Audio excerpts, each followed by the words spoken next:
अस्सलामु अलैकुम वरहमतुल्लाहि वबरकातुहू। मैं हूँ कबीर अहमद क़ादी अलहसान, इमाम जामा मस्जिद दिल्ली, ख़याला 830। आप हमारे प्यारे आका सल्लल्लाहु ताला अलैहि वसल्लम की पूरी ज़िंदगी समाअत कर रहे हैं। हम काफ़ी दिनों से हुज़ूर अकरम सल्लल्लाहु ताला अलैहि वसल्लम के जीवन के पूरे हालात बयान कर रहे हैं, वो भी थोड़ा थोड़ा कर कर।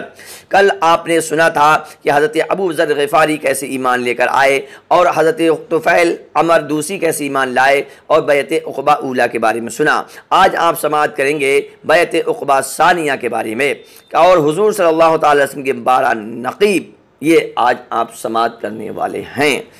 तो आप इस बयान को ज़्यादा से ज़्यादा आगे बढ़ाइए, शेयर कीजिए, ताकि अपने प्यारे आका सल्लल्लाहु अलैहि वसल्लम के हालात ज़िंदगी, प्यारे आका सल्लल्लाहु अलैहि वसल्लम का पूरा जीवन लोग समझें, सुने और ज़्यादा से ज़्यादा मालूमात हासिल करें। हमारे चैनल माई इमाम को आप सब्सक्राइब भी फरमा दें। आइए चलते हैं। बैत उक़बा सानिया कब हुई? ये उस वक्त हुई जब प्यारे आका सल्लल्लाहु ताला अलैहि वसल्लम को ऐलान नबूवत किए हुए 13 साल गुजर चुके थे और प्यारे आका सल्लल्लाहु अलैहि वसल्लम की उम्र शरीफ 53 साल की हो गई। सुबहान अल्लाह, हमारे प्यारे आका सल्लल्लाहु अलैहि वसल्लम की उम्र शरीफ कितनी हो गई? 53 साल हो गई थी। बैत उक़बा का मतलब क्या है कि कुछ लोग जो मदीना शरीफ में इस्लाम ले आए थे, वो आए हुजूर सल्लल्लाहु अलैहि वसल्लम के पास मक्का शरीफ में। और वो कितने लोग थे? 73 लोग थे, 73 लोग और 2 औरतें। मदीना शरीफ से मक्का की तरफ आए हुजूर अकरम सल्लल्लाहु अलैहि वसल्लम को दावत देने कि या रसूलुल्लाह सल्लल्लाहु अलैहि वसल्लम, आप मक्का चलिए, वहाँ पर रहिए, वहाँ पर आप दिन का काम कीजिए। ये पाक बाज लोग, ये पवित्र और अच्छे नेक भले लोग ठीक उसी पाक पवित्र मकाम पर पहुँचे जहाँ उनसे 1 साल पहले उनके वतन वाले आए थे, इस्लाम की दौलत से माला माल होकर पलटे थे। हुजूर अकरम सल्लल्लाहु अलैहि वसल्लम ने इन हजरात के सामने ये तकरीर फरमाई और ये इनसे बातें की। क्या तुम दीन हक़ की प्रचार में, दीन इस्लाम को फैलाने में मेरी पूरी मदद करोगे? 2 नंबर, जब मैं तुम में जाकर रहने लगूं तो क्या तुम मेरी और मेरे साथियों की हिमायत, सपोर्ट अपने बाल बच्चों की तरह करोगे?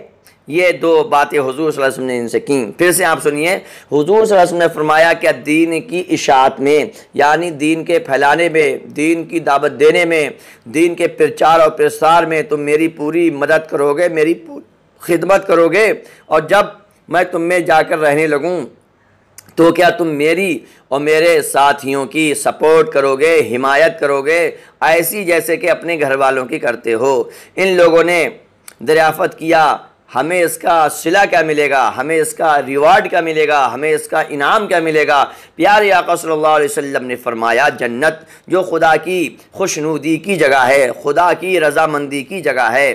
फिर उन्होंने कहा, आप हमारी तसल्ली करा दीजिए कि आप हमारा साथ ना छोड़ेंगे। आप सल्लल्लाहु अलैहि वसल्लम ने फरमाया, नहीं, मेरा मरना, मेरा जीना तुम्हारे साथ होगा। बस इस जुमले का, इस सेंटेंस का, इस वाक्य का सुनना था कि तमाम आशिकान रसूल बैअत के लिए दौड़ पड़े, यानी हुजूर सल्लल्लाहु अलैहि वसल्लम के मुबारक हाथ को पकड़ा और कहा, या रसूलल्लाह, आप जो कहेंगे हम अपनी जान दे देंगे, मगर आपकी बात से हम एक बाल की नोक के बराबर नहीं हटेंगे। इसका मतलब हुआ बैत उक़बा सानिया। जी, किस वक्त हुई? उस वक्त हुई जब हमारे प्यारे आका सल्लल्लाहु अलैहि वसल्लम की उम्र शरीफ 53 साल थी। हमारे प्यारे आका सल्लल्लाहु अलैहि वसल्लम की उम्र शरीफ 53 साल। अब इससे एक सवाल का जवाब और मिला कि आपसे कोई पूछे कि मक्का में हुजूर सल्लल्लाहु अलैहि वसल्लम कितने साल रहे, तो आप जवाब देना, मक्का में हमारे प्यारे आका सल्लल्लाहु ताला अलैहि वसल्लम 53 साल रहे। 53 मतलब 53 ईयर, 53 53 साल हमारे प्यारे आका सल्लल्लाहु अलैहि वसल्लम मदीना शरीफ में रहे। अब आइए हुजूर सल्लल्लाहु अलैहि वसल्लम के 12 नक़ीब, हुजूर सल्लल्लाहु अलैहि वसल्लम के 12 सपोर्टर। आपने अहले मदीना में तबलीग के लिए, अहले मदीना में यानी मदीना शरीफ में तबलीग के लिए, दीन का ज्ञान बांटने के लिए, दीन का इल्म बांटने के लिए 12 लोग मुंतखब किए, 12 लोग चुने, 12 लोग चूज़ किए। और फरमाया, जिस तरह हज़रत ईसा बिन मरियम अलैहिस्सलाम ने अपने लिए 12 लोगों को चुना था, हज़रत ईसा अलैहिस्सलाम ने, हज़रत यसू मसीह ने अपने लिए 12 लोगों को चुना था, इसी तरह मैं भी, इसी तरह मैं भी 12 लोगों का इंतखाब करता हूँ, 12 लोगों को चुनता हूँ। और वो 12 मुबारक हस्तियाँ कौन सी थी, उनके नाम भी सुन लो, ईमान ताज़ा हो जाएगा, बरकतें आ जाएंगी।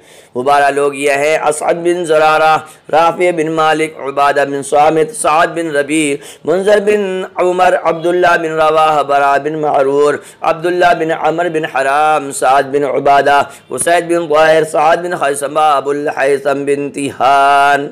अब आइए हज़रत साद बिन उबाद की आजमाइश। आप हज़रत बिलाल रज़ी अल्लाह ताला अन्हु के ताल्लुक़ से भी सुन चुके हैं और भी सहाबाए किराम के ताल्लुक़ से सुन चुके हैं कि कैसे कैसे लोगों ने उन पर जुल्म और सितम ढाए। आज साद बिन उबाद की आजमाइश कैसे हुई, इनको लोगों ने कैसे टॉर्चर किया, कैसी यातनाएँ दी, इस्लाम की खातिर लोगों ने क्या क्या सह लिया, रे सब कुछ कुर्बान कर दिया। समझे, उनका कहना था छुट जाए अगर दौलत कौनैद तो क्या गम, छुट जाए अगर दौलत कौनैन तो क्या गम। आप भी पढ़ो, छुट जाए अगर दौलत कौनैन तो क्या गम, छूटे न मगर हाथ से दामान मोहम्मद सल्लल्लाहु अलैहि वसल्लम, छूटे न मगर हाथ से दामान मोहम्मद, छूटे न मगर हाथ से दामाद मोहम्मद। साद बिन उबाद की आजमाइश। अभी हज़रात तबलीग के लिए रवाना ही हो रहे थे। तबलीग का मतलब इस्लाम की दावत देने के लिए, इस्लाम के को फैलाने के लिए रवाना हो रहे थे। साद बिन उबादा रज़ी अल्लाह ताला अन्हु को मक्का के लोगों ने पकड़ लिया और उनके बाल पकड़ के उन्हें घसीटने लगे, जुल्फ़े रखते थे, मशकें कस लीं। साद कहते हैं इतने में एक सुर्ख सफ़ेद शख्स मुझे अपनी तरफ आता दिखाई दिया। मैंने दिल में ख़याल किया कि ये ज़रूर मेरी मदद करेगा, ये मेरा हमदर्द होगा, मेरा सपोर्टर होगा। लेकिन उसने सबसे ज़्यादा ज़ोर से मेरे मुँह पे तमाचा मारा, मेरे मुंह पे सबसे कस के तमाचा मारा। अब मुझे बड़ी नाउम्मीदी हुई, मैं होपलेस हो गया। इतने में एक शख्स आया और उसने मुझसे कहा, अय मुसाफिर, अय मुसाफिर, क्या इस शहर में तेरी किसी से शनासाई है, यानी जान पहचान है? मैंने कहा नहीं। समझे, मैंने बताया कि ज़्यादा लोगों से तो नहीं है, हाँ मगर जुबैर बिन मुतइम और हारिस बिन उमैया को जानता हूँ।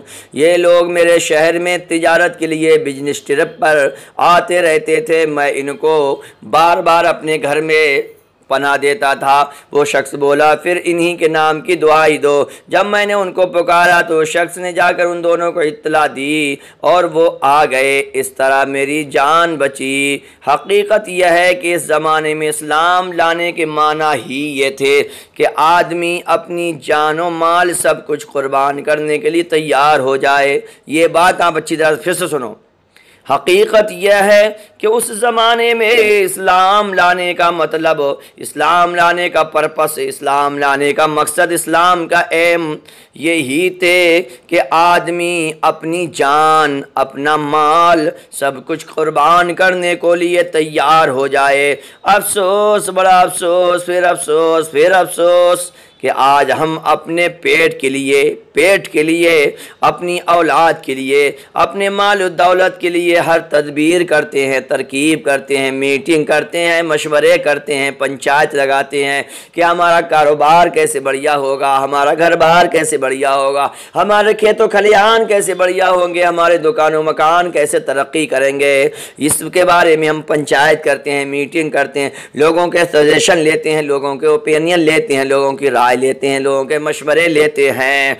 मगर इस्लाम की खातिर कोई तकलीफ बर्दाश्त करने को तैयार नहीं। तकलीफ की बात तो दूर की बात है, हम वक्त भी नहीं देते, हम अपने मजहब इस्लाम को वक्त भी नहीं देते, नमाज के लिए मस्जिद में नहीं पहुंचते। समझे, अपने घर वालों के ताल्लुक से भी नहीं सोचते कि मेरा बच्चा, मेरी बीवी, मेरे घर वाले ज़्यादा से ज़्यादा इस्लाम को फॉलो कैसे करें, इस्लाम की बातें कैसे जानें, इस्लाम की ज़्यादा से ज़्यादा जानकारी मैं इनको कैसे पहुंचाऊंगा। अरे भैया, पहुंचाओगे तो उस टाइम जब खुद भी जानते होगे, जब खुद भी नहीं जानते होगे तो हम इस्लाम की जानकारी कैसे बताएंगे। एक मुसलमान था, उसने एक गैर मुस्लिम को पकड़ा और कहा, पढ़ कलमा। कलमा पढ़, बहुत देर हो गई। तो उसने गैर मुस्लिम ने कहा अच्छा भैया बताओ कलमा क्या होता है, कलमा बताओ। तो बोला वो तो मुझे भी याद नहीं है। ये हाल है हमारा।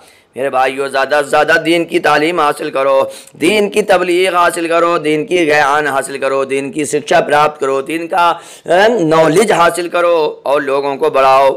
समझे? हमें इसकी कदर है क्यों नहीं? तो दोस्तों, इसकी कदर हमें इसलिए नहीं है कि जो चीज़ तकलीफ़ से मिलती है, परेशानी से मिलती है, उसकी कदर ज़्यादा होती है, और जो चीज़ फ्री में मिल जाती है उसकी कदर व कीमत नहीं पता चलती है।